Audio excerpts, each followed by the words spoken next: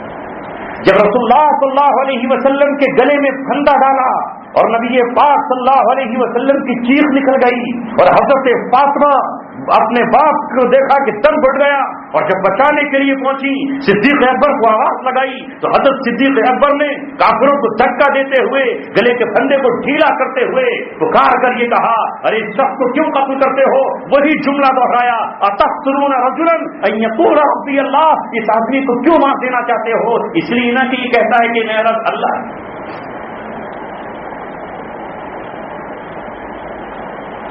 یہ بات سمجھ میں نہیں آتی۔ عزیزوں اور ساتھیوں، جب دل پتھر ہو جاتے ہیں تو پھر روتے نہیں۔ اللہ نے یہودیوں کے دلوں کی یہی کیفیت بیان کی۔ ثم قست قلوبکم من بعد ذلک، پھر ان کے دل اس کے بعد پتھر سے ہو گئے، سخت ہو گئے۔ فہی کالحجارہ، وہ پتھروں جیسے ہو گئے۔ او اشد قسوہ، ارے پتھروں سے بھی زیادہ سخت ہو گئے۔ پتھر بھی کم سے کم وہ ہیں جو اللہ تبارک و تعالیٰ کے خوف سے پھٹ جاتے ہیں، پتھر بھی وہ ہیں جو رونے لگتے ہیں، روتے ہوئے ان کے آنسو نکل پڑتے ہیں تو پانی کے چشمے جاری ہو جاتے ہیں۔ ارے پتھر بھی وہ ہیں جو اپنی جگہ سے کم ہل جاتے ہیں اور پھسل جاتے ہیں، ان سے بھی زیادہ سخت ہو۔ دلوں کی سختی گناہ کی بنیاد پر ہو۔ یہی تو بات اللہ اقبال نے کہی، وطن کی فکر کرنا دا مصیبت آنے والی ہے، تیری بربادیوں کے مشورے ہیں آسمانوں۔ اللہ نہ دکھائے وہ دن، ورنہ علاقے اور قومیں ختم ہو گئی، یورپ تباہ ہو گیا، ختم ہو گیا۔ آج ہمارا بھی یہی حال ہے، کس کو کہیں؟ مسجدیں اتنی خوبصورت، اتنی عالیشان، دیہاتوں میں اتنی عالیشان مسجدیں، ہائے ہائے سوچتے ہیں رسول اللہ کی سنت زندہ ہو رہی۔ رسول پاک صلی اللہ علیہ وسلم کی زندگی میں مسجد نبوی کیسی تھی؟ ایسی عالیشان تھی؟ نہیں، کچی مسجد تھی۔ حضرت عمر رضی اللہ تعالیٰ عنہ کے دور تک وہ مسجد کچی رہی۔ مجھے بتاؤ تو صحیح، کیا اس وقت مال نہیں تھا؟ کیا اس وقت مال نہیں تھا عمر ابن خطاب رضی اللہ تعالیٰ عنہ کے پاس کہ وہ مسجد کو پکی بنا دیتے؟ شہدیر لگے ہوئے ہیں اور مسجد کی چھت بھی کچی ہے۔ ارے مال تو جب خیبر فتح ہوا ہے تو اس دن اتنا آ گیا تھا کہ مسجد نبوی میں فرش سے لے کر کے مسجد کی چھت تک سونے اور چاندی کے درہم اور دینار بھرے ہوئے تھے، اور آپ نے کہا لے جاؤ جسے جتنا لے جانا ہو۔ تو روایات میں آپ نے سنا ہے کہ حضرت عباس نے اتنی بڑی گٹری اس سونے اور چاندی کے سکوں کی بنا لی کہ ان سے اکیلے تنہا نہیں اٹھی، دوسرے صحابی کا سہارا لیا تو رسول اللہ مسکرا دی کہ چچا کو دیکھو کتنا مال باندھ لیا، گٹ بھی نہیں رہا، کتنا مال تھا۔ اس وقت آیا تو کیا رسول اللہ نہیں بنا سکتے؟ بارش ہوتی تو رسول اللہ کی پیشانی کیچڑ میں لت پت ہو جاتی، یہ حال تھا۔ لیکن نبی پاک صلی اللہ علیہ وسلم نے عثمان کا استعمال کہاں کیا؟ کدھر اس کا استعمال کیا؟ رسول اللہ صلی اللہ علیہ وسلم نے اسے اسلام کی ترقی پر خرچ کیا، عمر ابن خطاب نے اسے اسلام کی ترقی پر خرچ کیا۔ مال کتنا آیا ہوگا؟ جب ایران فتح ہوا ہے تو حال یہ تھا کہ اونٹوں پر لدا ہوا خزانہ آ رہا ہے، حال یہ تھا کہ حضرت عمر ابن خطاب رضی اللہ تعالیٰ عنہ کے پاس وہ قالین آیا تھا جس قالین پر کسرا بیٹھا کرتا تھا، اور اس قالین کا حال یہ تھا کہ اس میں سونے اور چاندی کے تار لگے ہوئے تھے، اس میں ہیرے اور جواہرات جڑے ہوئے تھے، اس میں سنگ مرمر کہ نہیں بلکہ اس میں زمرد اور موتی لگے ہوئے تھے۔ اور تمام مجاہدین اسلام نے یہ فیصلہ کیا کہ آخر اس قالین کا کیا کریں، مال غنیمت کی طرح بانٹتے ہیں تو یہ کٹ جائے گا۔ بیک وقت تمام مجاہدین اسلام نے کہا کہ ہم سب اپنی خوشی سے اپنا حصہ امیر المومنین کو دیتے ہیں، اور اس قالین کو ہم امیر المومنین کو ہدیہ کر دیتے ہیں۔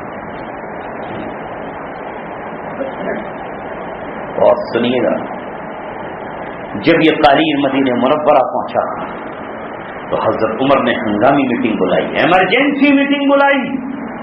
صحابہ سمجھے کہ شاید کسی محاذ پر ہمارے جانے کی ضرورت پیش آ گئی، کیونکہ جب کبھی ایسا ہوتا تھا کہ محاذ پر فتح نہیں ہوتی تو حضرت عمر رضی اللہ تعالیٰ بڑے بڑے صحابہ کو بلاتے اور پھر ان کو بھیجا جاتا، اور کبھی کبھی آپ یہ کہتے کہ گھبراؤ مت، میں نکلنے کے لیے تیار ہوں، اور جب حضرت عمر اعلان کرتے کہ میں نکل رہا ہوں تو لشکر چلنے شروع ہو جاتے۔ کبھی عبد الرحمن بن عوف کو بھیجا جاتا، کبھی زہیر بن عوام کو بھیجا جاتا، کبھی حضرت طلحہ کو پکارا جاتا، اصحاب مشورہ کو بلایا جاتا۔ آج ہنگامی ایمرجنسی میٹنگ بلائی گئی، صحابہ گھبراتے ہوئے آئے کہ نہ جانے ایران کے محاذ سے کون سی خبر آئی ہے، نہ جانے روم کے محاذ سے کون سی خبر آئی ہے۔ جب وہاں کیبنٹ اور میٹنگ جب بیٹھی مجلس شورا تو مسئلہ کوئی بہت زیادہ اہم نہیں، حضرت عمر یہ پوچھ رہے تھے کہ یہ قالین مجھے مجاہدین نے ہدیہ کی ہے، اس سلسلے میں مجھے مشورہ لینا ہے کہ میں اس قالین کا کیا کروں۔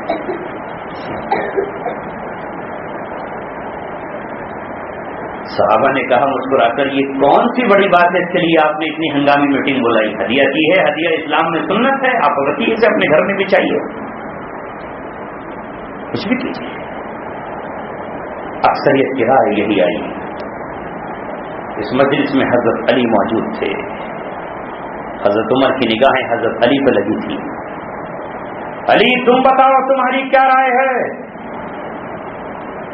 تم بتاؤ تمہارا کیا مشورہ ہے؟ حضرت علی نے سر اٹھایا، سر اٹھا کے کہا میرے مشورے کی اب کیا ضرورت ہے، بڑے بڑے صحابہ کا مشورہ آ چکا ہے، سب کا مشورہ آ گیا ہے، مجھ سے کیا پوچھنا چاہتے ہیں؟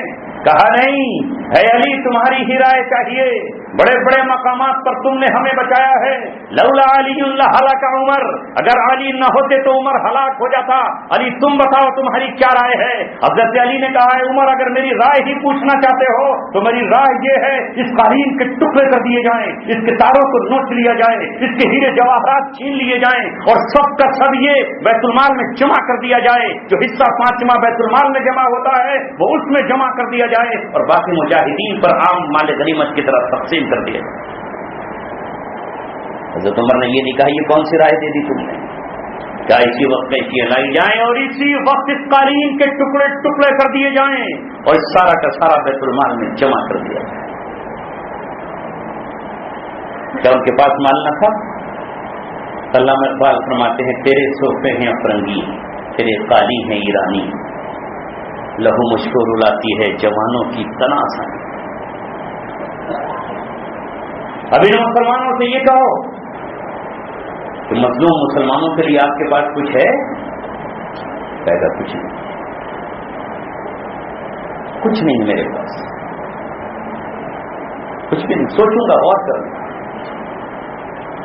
ہائے وہ لوگ جو کل تک گھروں میں تھے آج دوسروں کے گھروں میں بھیک مانگ کر اپنی زندگی پوری کر رہے، چمن اجڑ گئے، بستیاں اجڑ گئی، لوٹ نہیں سکتے۔ جرم صرف یہ تھا کہ مسلمان تھے، جرم صرف یہ تھا کہ سینے میں ایمان تھا، اور ہمارا حال یہ ہے کہ ہم عیش و عشرت قدوں میں ڈوبے ہوئے۔ تو اس کو اپنے آپ کو بدلنا ہوگا۔ اللہ تبارک و تعالیٰ کا کہیں یہ مطالبہ نہیں ہے کہ 5-10 کروڑ کی مسجد بنا کر کے مجھے سجدہ کرو۔ اللہ پوچھے گا میرا غریب پکار رہا تھا تم کہاں تھے، کہاں تھے تم، کیوں نہیں دیا تم نے اسے، کیوں نہیں گئے اس کے پاس؟ یہ امتحانات ہیں امیروں کے بھی، یہ امتحانات ہیں غریبوں کے بھی. ہمارے سامنے یہ حالات ہیں دوستو. فکر کرنا چاہیے ہمیں, اپنے آپ کو بدلنا چاہیے, ہمیں اپنے آپ کی حفاظت کرنی چاہیے, پوری امت کے لیے ہمیں تڑپنا چاہیے, غور و فکر کرنا چاہیے, آپسی اختلافات کو بھولنا ہوگا. آخری بات کیا ہے, ہمارے دلوں سے ابھی بھی اختلاف نہیں نکلتا, دل تنگ ہیں, گھٹ گئے. دشمن جب ہمارے گھروں پہ آ رہا ہے اس نے یہ نہیں دیکھا کہ یہ کون سی جماعت کی, نہیں دیکھا, نہیں پوچھا. ان سے تو گھر گن لیے, مسلمانوں کے گھر ہیں. وہ تیل جو لوگوں کے گھروں میں چراغ جلانے کے لیے آیا تھا وہ انسانوں کے جسموں پر اونڈیلا گیا اور آگ میں جلا دیا. نہیں پوچھا تم دیوبندی ہو یا بریلوی کی, نہیں پوچھا تم دعوت اسلامی کو ہو یا اسلامی جماعت کی, نہیں پوچھا گیا کہ تم تبلیغی جماعت سے وابستہ ہو یا تمہارا کبھی وقت لگا یا کہ نہیں لگا. تم کتنے ہو, بس فکر کیے کہ مسلمان ہو. ان کی نظر میں ہم مسلمان ہیں. زاہد تنگ نظر نے مجھے کافر جانا اور کافر یہ سمجھتا ہے کہ مسلمان. اس طرح ہم سب کو اسلام کی بنیاد پر جمع ہونا ہوگا. اپنے دلوں سے دوریاں جو ہم میں بیٹھ گئی ہیں وہ ختم کرنی ہوگی, آپس میں محبت کرنی ہوگی, معصوم بچوں کے سروں پہ ہاتھ رکھنا ہوگا, یتیموں کی حفاظت کرنی ہوگی. اللہ تبارک و تعالی مجھے اور آپ کو عمل کی توفیق عطا فرما دے, ہمارے اختلاف کو اللہ تعالیٰ ختم فرما دے, اور جو چیز جس کی ضرورت ہے اس کی طرف ہمیں اللہ تبارک و تعالیٰ آگے بڑھنے کی توفیق عطا فرما. دوستو, اسلام میں ترجیحات ہیں, اسلام میں ترجیحات ہیں, کس کام کو کب کرنا ہے. مولانا تقی عثمانی دامت برکاتہم العالیہ نے اپنے خطبات میں یہ بات کہی ہے کہ اگر ایک شخص اول صف میں تکبیر اولیٰ کے ساتھ نماز پڑھتا ہے اور ہر روز وہی امام کے پیچھے کھڑے ہو کے نماز پڑھتا ہے, لیکن ایک دن اس کی بیوی ہاسپٹل میں ایڈمٹ ہے اور اب بھی وہ اس بیوی کے پاس کوئی ہے نہیں تیماردار, اور یہ آگے آ کر کہتا ہے کہ صاحب میری تو تکبیر اولیٰ فوت ہو جائے گی, اور آج اگر میری تکبیر اولیٰ فوت ہو گئی تو لوگ مجھے کیا کہیں گے, لہذا یہ بیوی کو چھوڑ کر آتا ہے تو یہ نماز اس کی اللہ کے لیے نہیں بلکہ لوگوں کے لیے. اس وقت شریعت کا تقاضا یہ ہے کہ یہ مسجد کی جماعت چھوڑ دے, یہ ہاسپٹل میں کھڑے ہو کر کے نماز پڑھے اور اپنی بیوی کی تیمارداری کرے. یہ ہے دین. تقاضوں پر عمل کرنے کا نام دین ہے. جب رسول اللہ صلی اللہ علیہ وسلم بدر میں نکل رہے ہیں تو حضرت عثمان تڑپ رہے ہیں اور حضرت عثمان کہہ رہے ہیں اللہ کے رسول میں آپ کے ساتھ جاؤں گا, میں آپ کے ساتھ جاؤں گا. یہ پہلی جنگ ہے اسلام کی جس میں آپ خود تشریف لے جا رہے ہیں, لیکن آپ نے کہا عثمان نہیں, تم نہیں جاؤ گے, اس لیے کہ رقیہ بیمار ہے, تمہاری بیوی بیمار ہیں, ان کی تیمارداری کرو گے.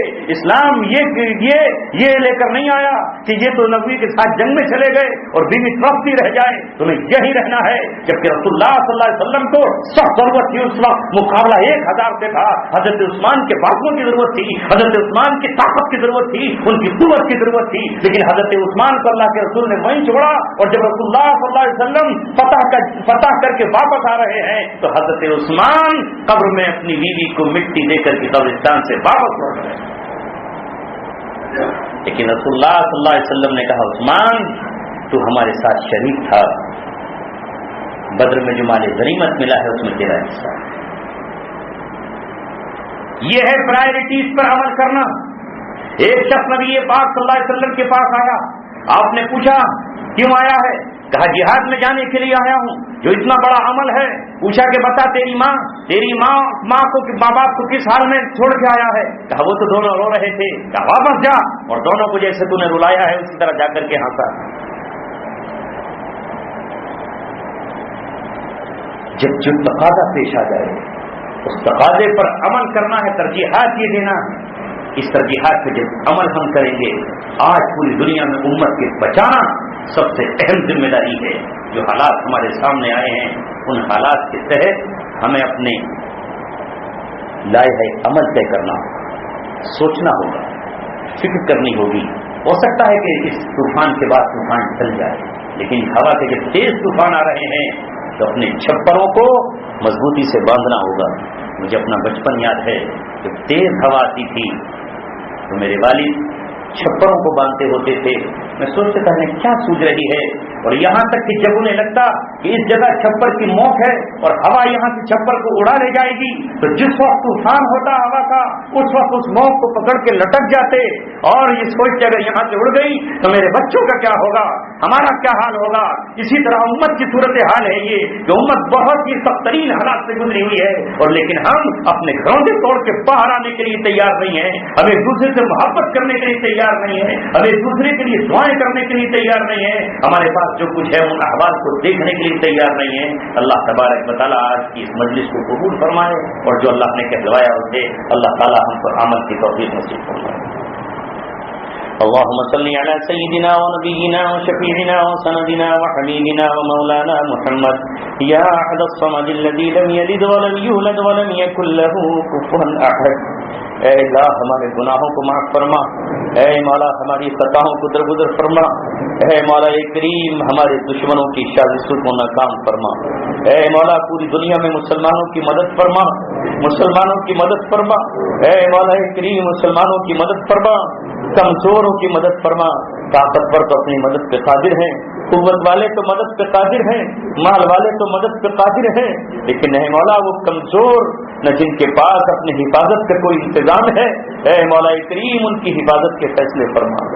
اے رب کریم اس ملک میں تو نے ہمیں پیدا کیا، جائیں تو کہاں جائیں، اے رب ہجرت کے بھی مواقع ختم ہیں، کوئی ہمیں لینے کے لیے تیار نہیں، اے مولا کریم ہجرت کے قافلے نکلے تو کس طرح نکلے، رب کریم رہنا ہے تو یہی رہنا ہے، ہماری آبرو کی حفاظت فرما، ہمارے معصوم بچوں کی حفاظت فرما، ہماری بیٹی اور بیٹیوں کی حفاظت فرما، امت مسلمہ کو اس سنگین حالات میں بیداری نصیب فرما، انہیں شعور عطا فرما، انہیں اپنی حفاظت کے انتظامات کرنے کا جذبہ اور شوق پیدا فرما، جو گھر لوٹے اے مولا انہیں آباد کر دے، جو برباد ہوئے اے مولا کریم انہیں پھر سے سجا دے، اے رب کریم تیرے دشمنوں سے تیرے نبی کی امت آج مقابلے پر قادر نہیں، وہ بہت کمزور ہے، وہ بہت لاچار ہے، وہ مکے کی وادیوں کی طرح گھری ہوئی ہے، اے مولا کریم نہ جانے کتنے امیہ بن خلف اور امی بن خلف کو کھڑے ہوئے ہیں، نہ جانے کتنے ابو جہل ہیں جو اپنے ہاتھوں میں کوڑے لیے ہوئے امت مسلمہ کے سروں پر برسا رہے ہیں، اے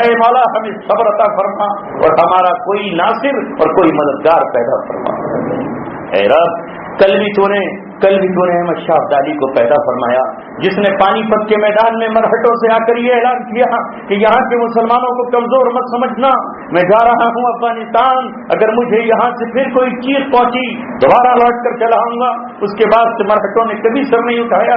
اے مولا کریم اگر احمد شاہ ابدالی یہاں نہیں تو مولا کریم تو کہیں پر پیدا کر سکتا ہے، ہمارے درد میں تڑپنے والے پیدا فرما دے، ہمارا درد دوسروں تک پہنچا دے، ہماری ہچکیاں دوسروں تک پہنچا دے اور ہماری سسکیاں پہنچا دے، ہم میں لکھنے والوں کو لکھنے کی توفیق عطا فرما، ہم میں تڑپنے والوں کو تڑپ عطا فرما، ہم میں جگانے والوں کو جگانے کی صلاحیت پیدا فرما۔ اے مولا کریم اس سوئی ہوئی امت کو ایک بار جگا دے اور اس سے کھویا ہوا مقام اسے واپس دلا دے، تجارتوں میں برکت عطا فرما، بیماروں کو صحت عطا فرما، کمزوروں کو طاقت و قوت نصیب فرما، پورے عالم میں اسلام کا غلبہ نصیب فرما۔ تیرے اسلام کو غالب کرنے کے لیے، تیرے دین کو عام کرنے کے لیے جو لوگ قربانیاں دے رہے ہیں، اے مولا کریم سب کی قربانیاں قبول فرما، کسی کی قربانیاں کم ہیں کسی کی زیادہ ہیں، اپنی بساط اور حیثیت کے مطابق اے مولا کریم ہر ایک تگ و دو میں لگا ہوا ہے، ساری امت کی اجتماعی قربانیوں کو قبول فرما، اجتماعی توبہ قبول فرما، اجتماعی اعمال قبول فرما، ہماری ان دعاؤں کو جس نے بھی ہم سے دعا کے لیے کہا ہے اپنے فضل سے قبول فرما۔ سبحان ربک رب العزت عما یصفون، سلام علی المرسلین۔